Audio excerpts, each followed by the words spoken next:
Ayan guys, good morning sa inyong lahat, lalong lalo na sa mga followers ko, viewers, solid viewers, sa mga suporta nyo guys, sa mga nag-like, comment, at lalong lalo na sa vlog ko, no, shout out sa inyo. Maraming salamat sa inyo guys, sa inyong pagsubaybay sa aking mga vlog, sa pagmamoto vlog, no.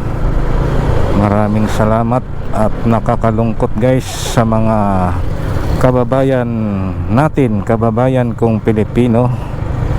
Siyempre, dito tayo sa Pilipinas sa nangyaring lindol.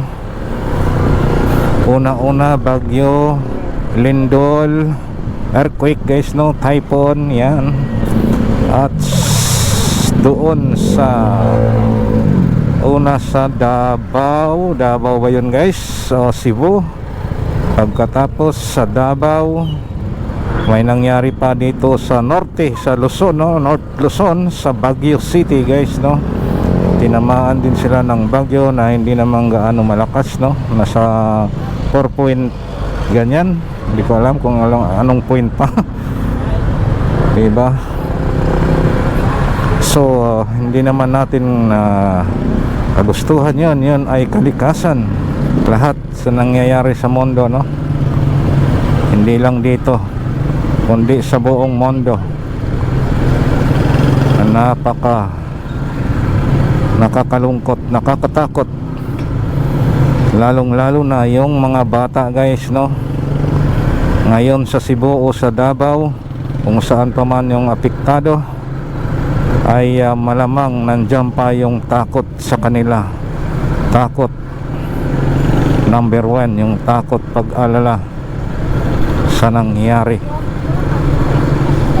na hindi mo sukat akalain na dumating, dahil yan ay kalikasan. Pag ang kalikasan tumama, wala na, magdasal ka na lang, manalangin na lang, free. Kasi yan na lang ang paraan Kaya yun na nga ang sinasabi ko, lagi tayong handa sa kahit anumang oras na darating na sakuna sa atin, para once na mangyari, tayo ay handa manalangin sa mga pangyayari guys, no. Hindi natin sukat akalain. Ang dami na ngang problema sa atin bansa, sa gobyerno. Sunod-sunod yung problema na hinaharap sa atin gobyerno, sa atin bayan, sa ating bansa. Ano bang may tutulong natin? Na kagaya ko na isang vlogger na walang viewers, na walang followers, ano bang may tutulong ko kundi ipagdasal natin sila, ipagdasal natin sila yan ulit-ulit. Kasi yan lang may tutulong natin wala naman tayo. Pero yun ang pinakamalakas na tulong, kundi ang pagdasal sa kanila na sana hindi na maulit, no, sa ating bansa. Dahil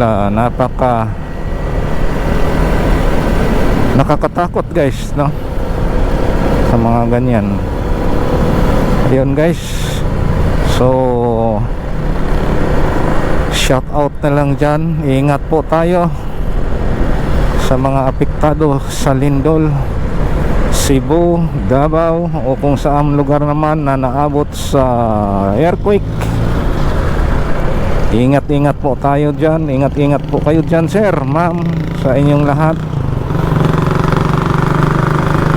Wala naman tayong paraan kundi ang magdasal, dahil ang Diyos ay mahabagin, maawain pag ikaw ay nagsisisi at naglilingkod sa Kanya. Ayun guys, ako ay magpapaalam sa inyong lahat. Maraming salamat guys sa inyong lahat, sa inyong suporta sa akin, sa mga kapwa ko riders. Ingat po kayo sa pagmamaneho araw-araw guys. Yun lang, maraming salamat. See you next vlog po. Bye bye.